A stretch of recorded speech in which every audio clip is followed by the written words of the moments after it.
Gilliard. I got so much motherfucking design on right now. Break it down, bring it back, make it clap. I got 3 old thoughts, new block, where that day. Bitches on my line, and you know.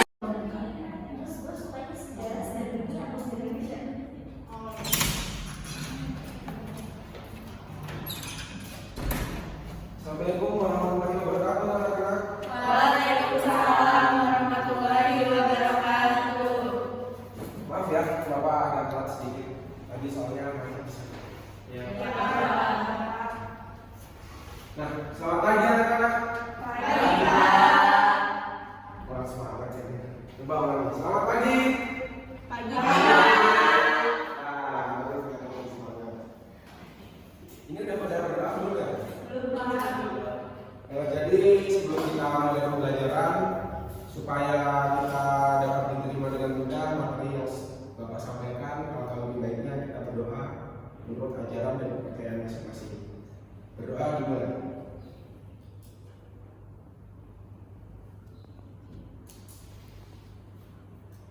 Selesai. Nah, sebelum Bapak buka pembelajaran pada pagi hari ini, kalau lebih baiknya Bapak absen dulu ya.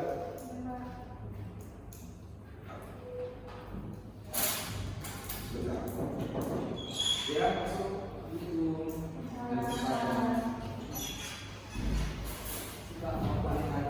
Jadi mana terat sekarang? Macet tadi Pak. Oh, ya sama, saya tadi nggak macet. Oke, Bapak lanjutin ya. Sekarang akan Bapak absen Hasanah, Yudina, Dian, Pipin, Daniel, Nabila, Karunia, Irman, Maruf. Jadi adiknya ada siapa? Ini bagus, masih semangat semuanya. Tapi sebagai peserta didik, siswa, kalian memang harus, ini sudah menjadi kewajiban kalian untuk hadir di setiap pertemuan. Baiklah, sebelum masuk ke materi pada hari ini, saya ingin bertanya, apakah ada yang masih ingat materi pada pertemuan minggu kemarin? Tidak Tahu ya? Sudah pada lupa nih. Jadi materi pada pertemuan minggu kemarin itu saya akan menjelaskan mengenai ilmu ekonomi. Ilmu ekonomi ini adalah suatu ilmu yang menjelaskan tentang bagaimana semua makhluk hidup dalam memenuhi kebutuhan hidupnya. Jadi dalam hidupnya, dari ilmu ekonomi menjelaskan tentang cara makhluk hidup untuk memenuhi kebutuhan hidupnya. Nah, dalam memenuhi kebutuhan hidupnya itu makhluk hidup terdapat 3 kegiatan dalam ilmu ekonomi ini, yaitu ilmu, yaitu produksi, konsumsi, dan distribusi. Produksi sendiri merupakan suatu kegiatan yang menghasilkan suatu barang, sedangkan konsumsi merupakan suatu kegiatan membeli atau menggunakan jasa atau barang. Sedangkan distribusi kegiatan penyaluran barang dari produsen ke konsumen. Jadi materi kita hari ini itu ada kaitannya dengan proses produksi, konsumsi, dan distribusi. Nah, materinya yaitu mengenai permintaan dan penawaran. Di sini sebelum saya ke materi, ada yang tahu nggak permintaan dan penawaran itu apa? Ayo. Kalau kurang motivasi ini saya ada sesuatu.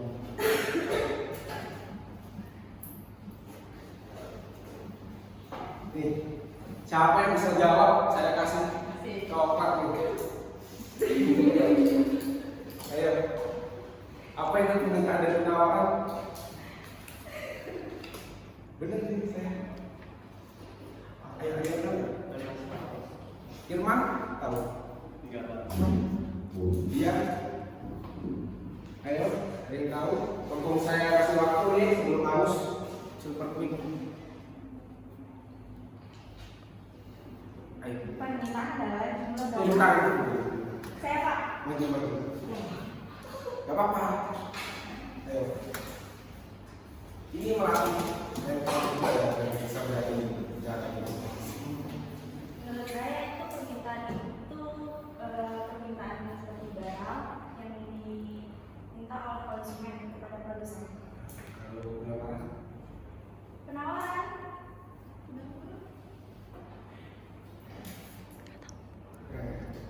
ya gak apa-apa. Saya hargai keberanian yang maju. Jadi saya kasih.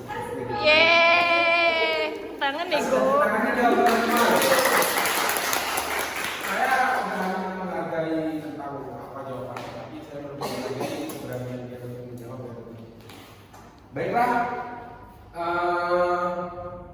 sebelum saya jelaskan mengenai materi pada hari ini, saya akan menyampaikan tujuan-tujuan utama dalam pembelajaran pada hari ini tentang permintaan dan penawaran. Jadi tujuan pembelajaran pada hari ini yaitu untuk mengetahui pengertian apa itu permintaan dan penawaran. Kemudian yang kedua, untuk mengetahui hukum permintaan dan penawaran. Dan yang ketiga, untuk mengetahui faktor-faktor apa yang mempengaruhi permintaan dan penawaran. Nah, hanya 3 sub itu kita pada hari ini. Baiklah, masuk saja ke materi yang pertama, permintaan. Kita akan membahas mengenai permintaan terlebih dahulu ya. Permintaan itu adalah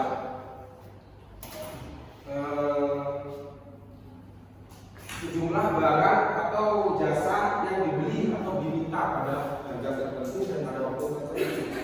Jadi permintaan terkait barang dan jasa ini sangat dipengaruhi oleh harga. Misalkan harganya naik, maka permintaannya biasanya akan turun. Sedangkan kalau harganya turun, permintaannya akan naik. Jadi permintaan ini berbanding terbalik ya dengan harga. Ya maklum, karena itu sifat ekonomi. Seorang pasti akan membeli banyak barang dengan harga yang murah tapi berkualitas. Nah itu melonjaknya manusia ya seperti itu. Ingin barang yang bagus harganya murah. Itu tapi termasuk sifat ekonomi. Kemudian ada hukum permintaan. Hukum permintaan ini adalah semakin tinggi harga suatu barang, maka akan semakin turun permintaannya. Namun semakin turun harga barang, maka akan semakin naik permintaannya. Ya seperti yang saya jelaskan tadi, harga berbanding terbalik antara harga dengan permintaan. Itu dapat kita contoh misalkan harga apa ya, misalkan harga pensil aja lah, pensil. Harga pensil pada saat dulu 2.000 dan ada yang toko ini menjual dengan harga 3.000. Walaupun hanya beda 1.000, pasti jumlah permintaannya saya yakin pasti masih banyak yang beli harga 2.000. Paham kan? Masih. Kemudian ada faktor-faktor yang mempengaruhi permintaan.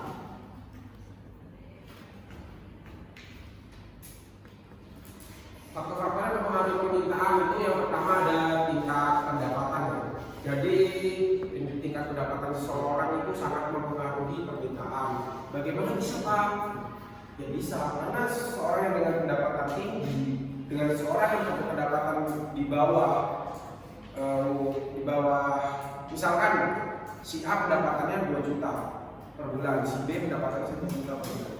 Otomatis jumlah permintaan atau kebutuhan yang dibeli oleh si A ini tentunya dia akan mampu untuk membeli suatu barang lebih banyak atau untuk melakukan proses permintaan tadi. Nah, yang kemudian yang kedua ada harga barang substitusi. Substitusi itu apa sih? Ada yang tahu nggak substitusi itu apa? Nah, benar. Substitusi itu adalah barang pengganti. Jadi permintaan ini sangat dipengaruhi juga oleh barang pengganti. Misalkan pada cabai ya, misalkan harga cabai naik kilonya 70.000. Nah, terus sekarang kan ada yang alternatif lainnya kayak misalkan bon cabai, itu kan lebih murah. Nah, kemungkinan masyarakat itu bisa berani untuk mengganti bahan cabai tadi menggunakan bon cabai yang dimana mungkin lebih murah dan lebih efektif lah. Maksudnya udah tinggal kalau masak tinggal tuang aja, nggak perlu digiling lagi ya kan. Kemudian yang ketiga ada jumlah penduduk. Ya, jumlah penduduk sangat mempengaruhi permintaan juga, karena penduduk yang lebih besar tentunya mereka akan lebih banyak melakukan proses konsumsi gitu ya, atau permintaan tadi. Contoh saja Indonesia dengan masyarakat yang berapa ratus juta ya, pastinya akan lebih besar proses konsumsinya daripada masyarakat di contohnya di negara Malaysia misalkan, negara Laos, itu permintaannya jauh lebih besar. Kemudian selera konsumen. Nah, selera konsumen ini juga sangat mempengaruhi. Jadi karena kan masing-masing orang punya selera yang berbeda-beda. Jadi setiap orang itu memiliki seleranya masing-masing. Kalau tidak selera ya ngapain dia beli ya. Kemudian ada penawaran ya. Penawaran ini merupakan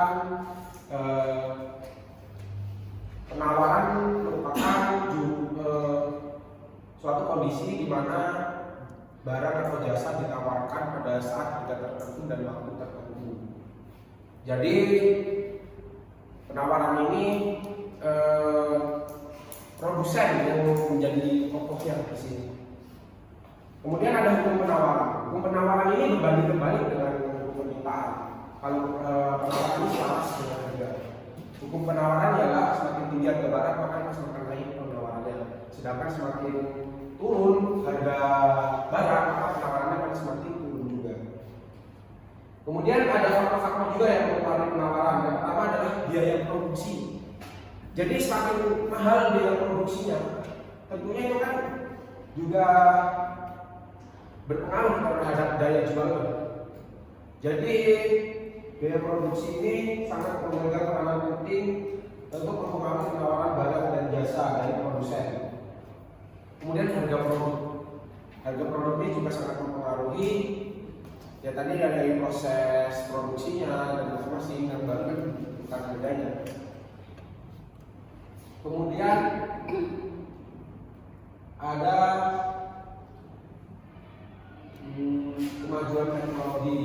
Jadi kalau kita mau proses suatu barang dengan teknologi yang sudah semakin maju, tentunya dalam proses produksinya akan tidak memakan waktu dan biaya yang terlalu besar ya. Jadi barang tersebut akan lebih bisa diproduksi dengan lebih banyak. I fucking with these hoes out.